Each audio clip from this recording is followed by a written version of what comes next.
Welcome back. The Good Housekeeping Research Institute does not give their seal of approval until they have proven results, and they claim they can help you turn back the hands of time with a program outlined in their new book, 7 Years Younger. Joining me now is Samantha Cassidy of the Good Housekeeping Research Institute, along with Fern Richter, who says she is living proof the plan works. Hello, ladies. Hello.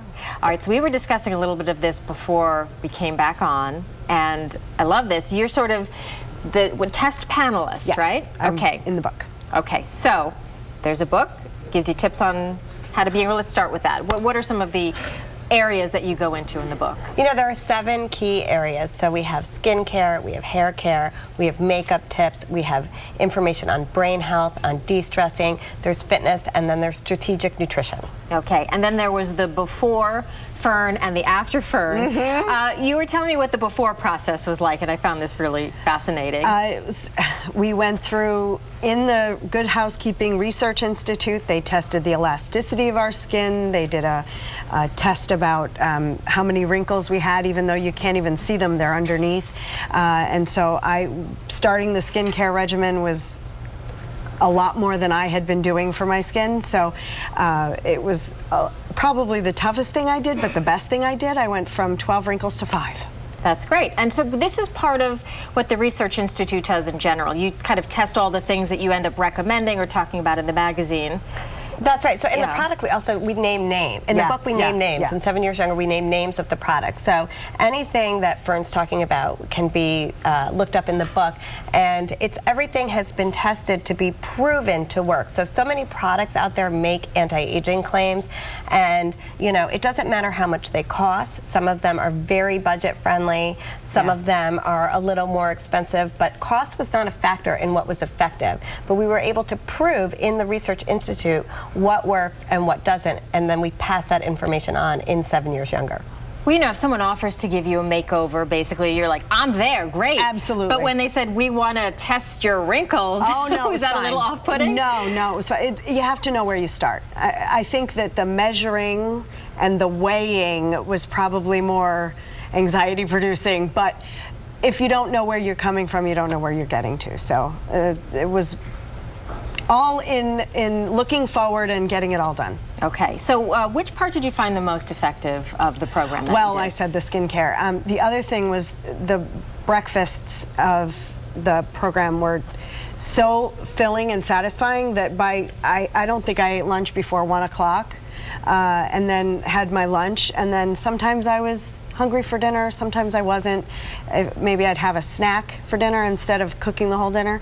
The recipes are phenomenal, but Sam's laughing because I always say that. But I love it because fabulous. She kept saying it, and I think it's because people who want to lose weight think that they have to starve themselves, and that's not the truth. All right, so give us a little sneak peek. What's in the breakfast? Okay, well, the one that I loved the most is 2 waffles, and you actually suggested part skim ricotta. I actually got fat-free ricotta and had more. So ricotta cheese and then jam, some sort of a sugar-free jam or all fruit jam, and that takes you for hours. So you have the whole grain waffles, which are giving you fiber. You have the ricotta, which is giving you protein. Yes. So it stays with you. It's filling. And then the other day I made the protein plate, and I sat there with all this stuff, and I was like, it was work to eat all of this stuff. I love hearing that. No, you know? It's a lot of that particular thing is a lot of food. It's like 15 snap peas and grape tomatoes and hummus and Triscuits and cheddar cheese and an apple.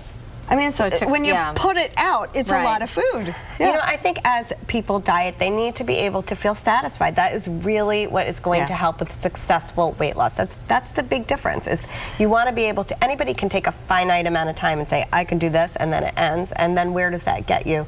But to successfully lose and then maintain weight, you need to feel satisfied. You can't be left feeling deprived and starving and cranky and irritable all the time. So that was really the driving force behind bringing bringing people things that satisfy, that taste good, but that also pack all the key anti-aging nutrients into the program. All right, and just quickly on the skin, just in a basic way, you went from a very simple, baby, I do that too. We all do that, baby wipe, right? But you got more involved with that? Cleanser and the so much serum. work. No, honestly, it's a few minutes, right? It's a few minutes. It's a few minutes. And you know what? The one thing that a lot of the people that we worked with for the book kept saying, it's for you. It's for you. It's for you. And I'm a mom, I work, I'm a wife, I'm a daughter. I never did anything for me. They told us to go to sleep early. They told us to, eat well for us. And the dinners you can make and your husband can enjoy too, so there's nothing diety about it. No, these are it's a lifestyle. It's just children, your family. Is it true? You mentioned sleep, 7 to 8 hours. Is that really? Everyone has a barometer, but 7 to 9 is generally what's recommended, and it is really important because lack of sleep does disrupt your hormones, and when you disrupt your hormones, it can make you hungrier. When you're hungry, you're going to overeat. When you overeat, it leads to more diseases of aging. So you have less time for the cleanser. And you know what? You crave the wrong things when you don't get sleep. That's true. There's research behind that. You really do. You crave the wrong things. And when you get sleep, you go, I want a salad. And when you don't sleep, you're like, I want a cheeseburger and fries. Well, Fern, you have me convinced. Thank you, guys. All right, coming up next.